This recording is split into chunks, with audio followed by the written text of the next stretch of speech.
আচলতে মই আজি এনে এটা দিনত প্ৰতিক্ৰিয়া দিবলৈ পাই মই নিজে শিক্ষা মানিছোঁ, দুখ পাইছোঁ। আচলতে তেজপুৰৰ যিখন ডাইমেনশ্যন একাডেমীত, যিখন এখন ব্যক্তিগত খণ্ডৰ স্কুলত গুৰুজনৰ তিথি উদযাপনৰ নামত যি উচ্ছৃংখল নৃত্য প্ৰদৰ্শন কৰিছে, আৰু বৰ্তমান আচলতে আধ্যাত্মিক যি উত্তৰণ হ'ব লাগিছিল বা শংকৰ মাধৱ গুৰুকেইজনাই যি আমাক উচ্চস্তৰীয় আধ্যাত্মিক চিন্তা চৰ্চা আমাৰ মাজত দি থৈ গৈছে, তাৰ হয়তো অভাৱ হৈছে বুলি মই ভাবিছোঁ সেই স্কুলখনত।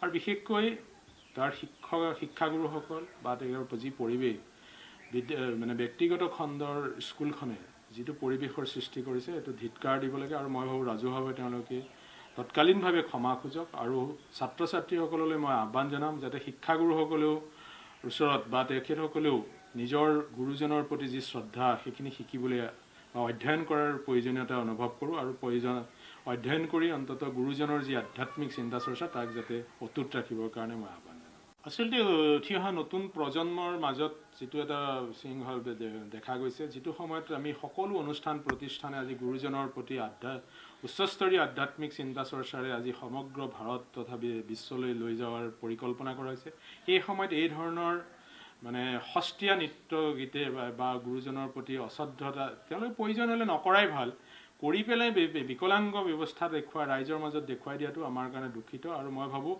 স্কুল কৰ্তৃপক্ষই এই ক্ষেত্ৰত বিশেষভাৱে ক্ষমা প্ৰাৰ্থনা কৰিব লাগে আৰু তেওঁলোকে ক্ষমা ভিক্ষা কৰিব লাগে। আৰু বিশেষকৈ কৰ্তৃপক্ষক মই চৰকাৰৰ ফালৰ পৰাও মই নাকি পিন্ধাবৰ কাৰণে অনুৰোধ কৰোঁ।